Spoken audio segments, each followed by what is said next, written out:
it was in October of that, 2007, that one night we went out, and I was drinking heavily, and she was just kind of with me and stuff like that. And we were really pretty much at the end of our relationship.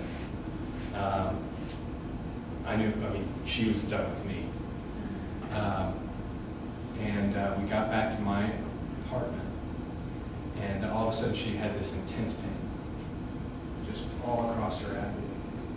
And it was so bad that we have to go to the emergency room. Something is really, really wrong here. So we went to the emergency room, and the ER staff and everybody, checked her out and everything like that, and said, "Listen, she's stable. We want to let you know none of the medicine that we're giving her is going to hurt the baby." I was like, "What did you just say?" And the first thing I said to her is that I will stay with you and I won't leave you. And in my mind, I knew I can't be dad. There's no way that I can be the father. Everything that I do is about myself, and I don't even want a baby. An abortion was just right in it was just right in front of me. And that was where I was. That's where my thought process was. And unbeknownst to me, the best thing that I did at that moment was I called my mom to tell her the horrible news that I was going to be a dad. And she couldn't have been more excited. She couldn't have children. One of her greatest fears for me was that I wasn't going to be able to have children either. And now she knew. And she was thrilled. And I was like, "Oh, you gotta be kidding me." I was devastated that she was happy because I knew that I couldn't have an abortion. Killing, murdering a child, doing all these things. My thought process was, I can't let down my mom. I'm embarrassed that that's who I was then. And my promise to be there for her through all of it lasted through this girl. Her name is Jana. The same name. That's cool. Anyway, A pastor's wife. pastor's last name is Jana. I don't need to. Anyway, I dropped Jana off that day, and I said, that next morning, because we were at the hospital all night, and I said, I'll be back over this afternoon. And that minute that I dropped her off, I was 4-day bender, didn't know who I was, where I was going, anything like that. I didn't want to be a dad, and all I wanted to do was forget it. I didn't want anything to do with it. And I would even sit and hope that something would happen and that baby would just be gone. Maybe she'd just go have an abortion and surprise me. Maybe something would happen and it wouldn't let me. I think you could probably imagine thinking those types of things, drinking even more. It just absolutely was tearing me to pieces inside about who I was and what I was doing and all of those things. I was going to tell you about my last day drinking because it finally came about in February. This all happened in October, so 4 more months of not being there for her at all, kind of, just enough to where it's like I'm doing what I think I'm supposed to be doing. But my last day drinking, it was like so many others, except how it ended. I woke up in the morning at 8 o'clock in the morning, promising myself I wasn't going to do what I did the day before. Wasn't going to do it anymore. And that resolve lasted until 9 o'clock in the morning, and I was at the liquor store. I'd already justified why I was going to be there, and I bought my case of beer for the day, and it took me until 5 o'clock to drink 30 of them, just standard day. What I would do is, after I would drink during the day, I would go out at night, and I would just drive totally blacked out.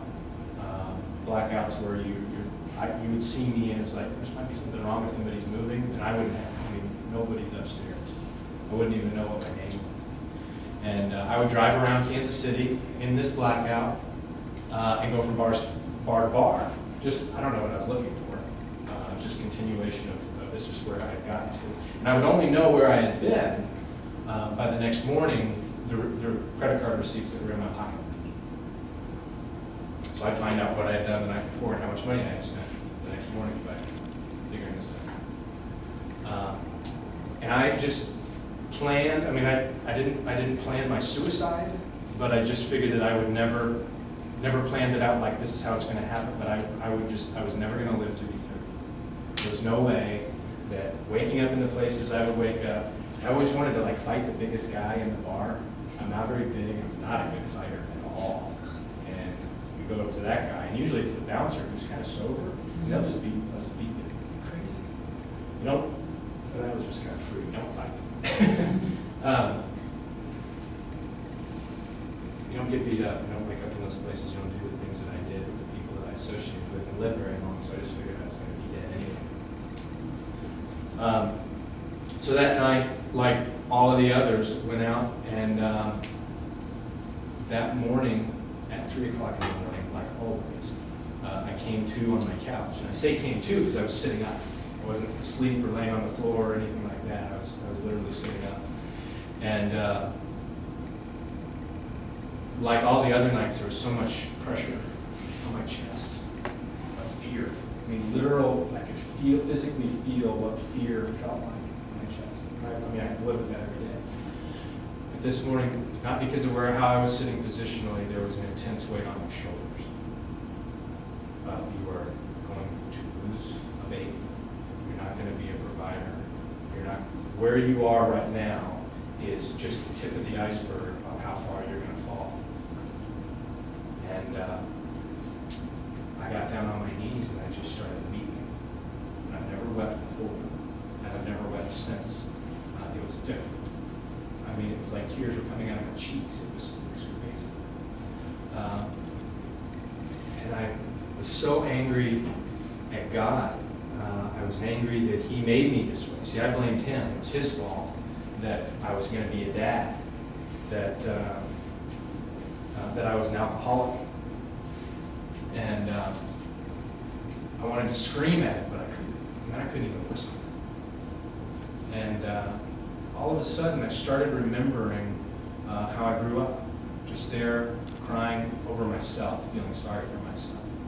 I remembered my parents telling me about something I had never, Jesus, come on, that can't possibly be real. I remember in youth group, and I even went on mission trips, and everything that I had learned, and I was so broken, I had nothing, nowhere else to turn. And I just said, save my life. I didn't know what that meant, and that's all I could say. And I don't know how to describe this next part except to just tell you the truth.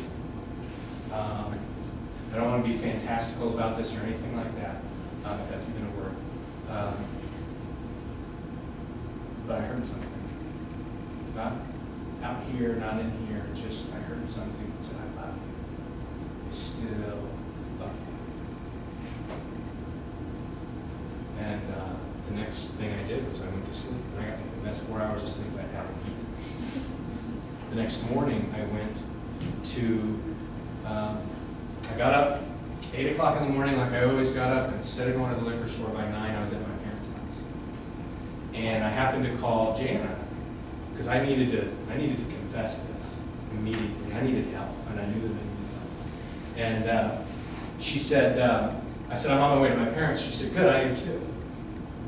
I was like, you're already in the car? And she's like, yeah. And so she was already on her way over there. I didn't think to ask her why. I just thought, of course you are. That's where I'm going, and that's how we're gonna solve this problem. Incredibly so. So I get to my parents' house, and everybody gathers, and the only people that even cared about me enough to be there, just because they were the only people left, were my mom and my dad, Jane. And I said to my dad, I'm an alcoholic, and he said to me, I know. And I was like, really? You knew that this whole time? I was just the last one to know. I think that might be just kind of how it works. I thought I was tricking everybody, but I wasn't. I haven't drank since that day. Thank you, Jesus. And that's why. I finally asked Jana a couple weeks before she was going to marry me. I can't believe she married me. I was so lucky.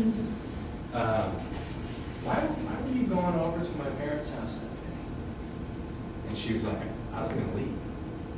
That next weekend, I was going to tell your parents that we had 1 week to talk about this, and I was gone. You weren't going to see me, and you weren't going to see this baby. I wasn't going to let any of you pollute my family, the person that you are. But when you said what happened the night before, and that you really want help, I decided to stay and give you a chance. 55 days later, after that night, she married me. And nobody even told us not to do it, which is really kind of crazy. Because if somebody asked me and told me that story, I'd be like, no, man, not at 55 days, wait. But it was, God knew what was going on. And 47 days after that, I hope this is the next picture.